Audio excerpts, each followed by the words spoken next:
G'day folks, I'm from Land and Bay Fishing. Welcome back to the channel. We're looking for flathead.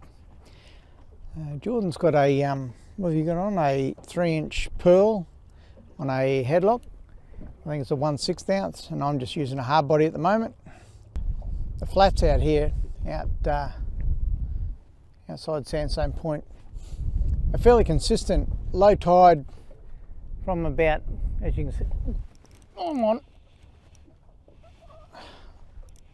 just get back to you about what Sandstone Point's like in a minute. Only a little, what do we got? A little brim, oh, dropped off. Not a little actually, probably 28-30 centimetres. Not massive, but it was all right. So Sandstone Point, it's a fairly consistent depth.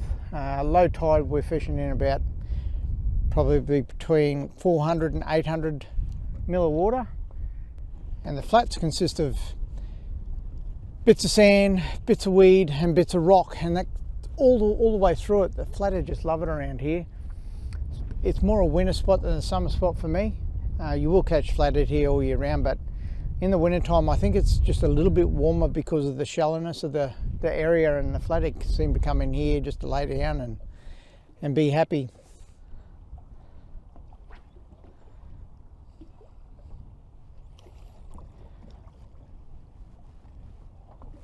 Yep. Right, the boat. I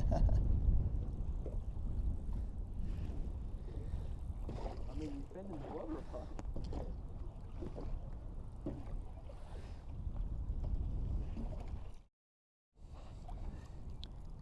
Nice size. Yeah.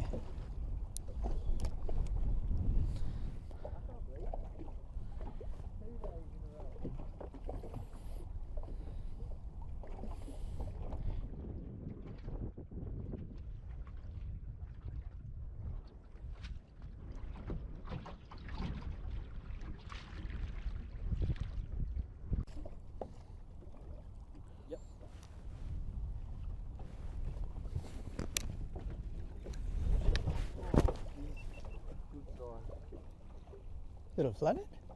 Swimming too fast for a flathead, isn't it? Oh, it's a flathead. Spot lock. Yeah. Oh, it is. No, it's not. That's a flathead. Big flathead. It's a good flathead. It's a ripper flathead. Oh, yeah. And it's in the bag. Ooh, that's 55, 54. Ooh. So that's how you subdue a flatty. You put your finger on his butt and turn him upside down. With the back bent like that, you'll find that he'll settle down really quickly for you, and you'll be able to control him. Especially if you want to take a picture, you can put lip grips in now while he's like this. And then when you turn him back over, it doesn't matter if he plays up a little bit, especially if you're going to keep him. And we're going to keep him for a feed. So we're going to turn him over, get a picture, and then he'll go in the live bait tank for the day. Providing we catch 1 or 2 more, he'll stay in the live bait tank. We'll knock him on the head later and fill him up. But if we don't catch any more, and this is the only one we'll get, we'll most likely release him later on, because it's not quite a feed. And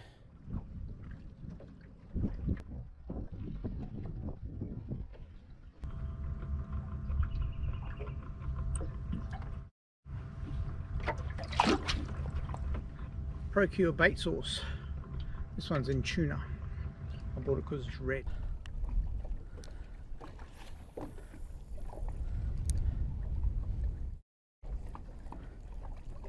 Slow down a bit. Yep. Oh,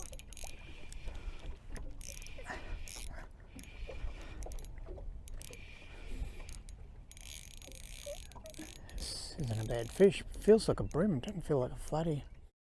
It's really giving head shakes.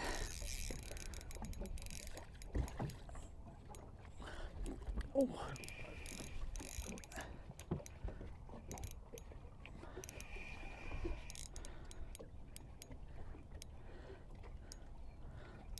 Yeah, it's silver, so it's a brim.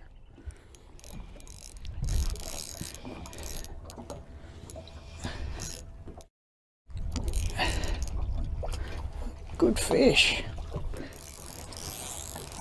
It's a stonker. Second cast on a 3-inch curly tail, 1/4 ounce big eye in pink with a bit of mullet scent. That'll go 32, 33, I reckon that one. Nah, 33. Might be that the flathead are out deeper now because it's so clear.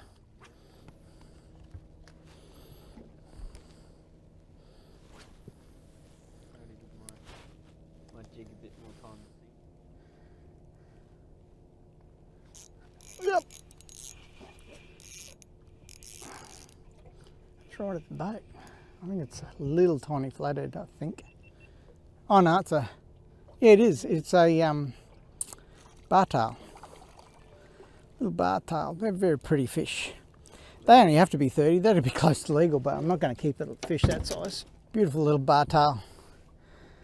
Absolutely beautiful fish. These are only 30 centimeters legal size, but I don't keep these ones. They're too pretty.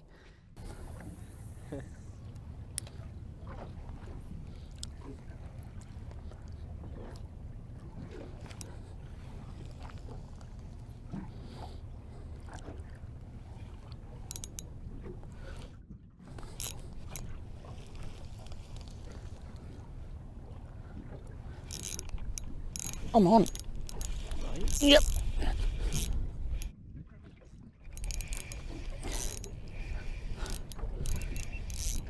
It's a good fish too.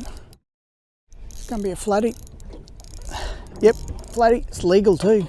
Good fish. Come on.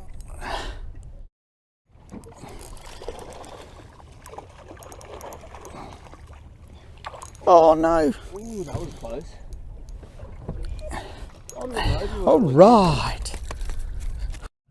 There you go. 46. Very nice.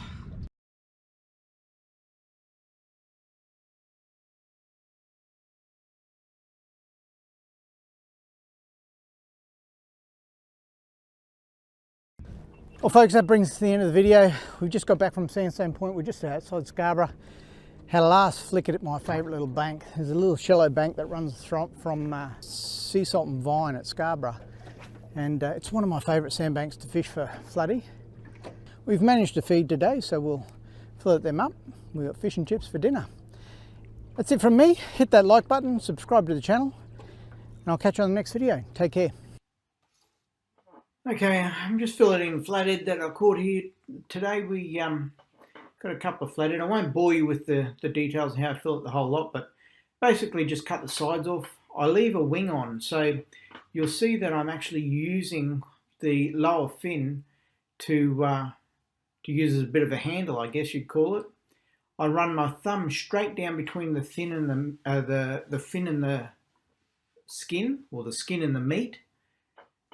I separate that bit of skin there from the meat at the top. And then it's as simple as holding that fin and the skin and dragging the meat off it. Don't need to scale it, comes straight off. Bob's your uncle. It's that easy. So I do that with my flathead, that's how I skin them. Then I bone it. Now flathead, I always leave, there's 2 pin bones that I leave in the flathead. You can get tweezers and take them out, but I cut down beside either rib cage. My knife's a little bit blunt today, and it certainly works a lot better if you've got a really sharp knife, but it's doing the job. So I cut down both sides of the rib cage. Once that's cut, I cut the bones out from the center, and that's the vast majority of bones. There still is 2 bones left in it. So I never worry about those bones. They're quite big bones and you don't have any trouble finding them. So that's how I fillet, skin and bone a flathead.